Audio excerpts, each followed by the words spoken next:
And now we've got a video and a fight announcement for some of the Australian fans out there. Tyson Pedro making his return since fighting way back in 2018, 3 years ago, where he lost to Shogun Rua. He lost to Ovin St. Preux. He beat Saparek Safarov, which is actually a pretty good win 4 years ago anyway. He lost to Ilir Latifi, which doesn't really look too bad considering Ilir Latifi's kind of been up and down in the heavyweight division. Split decision loss to Derek Lewis as well. And he took the O from Paul Craig about 5 years ago, which is very, very good. And that win actually has aged so well, as Paul Craig is now going to be fighting in the top 10 in light heavyweight. He's taking on EK Villanueva. This is kind of Tyson Pedro's bounce back fight here. He's taking a long break off. He's taking a long time off. He's coming back.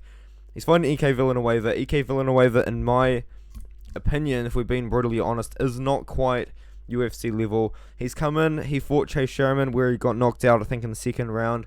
He got knocked out by Jordan Wright in the first round. He beat Vinicius Mejia, which good for him. And but then he lost to Marcin Pracniel. He lost to Nick Moreno. He's got 4 KO losses in his last 4 fights, man. I'm really a little bit concerned for EK Villanueva here, considering he is 38 years old. I do just hope that he is getting paid good money to be taking on these guys in the UFC. But with that being said, though, I think Tyson Pedro is going to be good if he takes the fight to the ground. EK Villanueva, man, he's still a dangerous striker. He does have that knockout win over Vinicius Mejia. Most of his wins, I believe, have actually come by knockout as well. But I just think that it's a little bit too late for EK to be signed to the UFC, let's be honest, man. But he put a little bit of a decent run together, and now he's come back. So you see, as 15 wins by KO, 3 by decision. EK is going to be looking for the knockout over Tyson. Tyson's definitely going to be safer on the ground, but I do think that Tyson's just going to be a little bit better all around. He does have a lot of potential ring rust coming back into this, which is why I think that they have given Tyson Pedro, a guy like EK Villanueva, a very winnable fight, especially coming back after about 3 years off. I think this is actually a pretty good opportunity for EK to potentially cause a huge upset and maybe gain a little bit of a following. But I think it's just lose or go home for EK at this point. I don't know if it will be lose or go home for Tyson Pedro, but I think if he does lose this fight, the UFC might see this as him maybe not being able to fight at the UFC level at the moment, and he'll have to work his way back into the UFC. But I think Tyson Pedro is going to do it, man. I think he's going to win in the first round.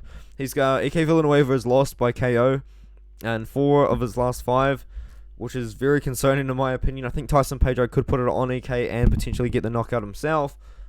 But I think that we're going to go for Tyson Pedro just inside the distance. Maybe even Tyson Pedro round 1 submission or knockout. EK Villanueva doesn't really have anything on the ground. So if Tyson gets it there, I think he can get a submission. He's got a very good submission win. He's got a TKO win over Paul Craig. He's got a submission win over Saparek Safarov. I think we could see Tyson Pedro get the win inside the distance, either KO or submission. Probably first or second round here. Everyone's picking Pedro inside the distance. I think that's pretty fair. I think he's going to open as a pretty sizable favourite as well. So we're going to go Tyson Pedro here to win his comeback fight over EK Villanueva. And I think if he wins this fight, they're just going to build him back up a little bit slowly. He's only 31 years old. He does have a couple of years left to get a few wins before trying to fight in the top 15. Don't rush Tyson Pedro. He's a great Australian prospect. And it'll be great to see him come back. So I cannot wait to see this fight.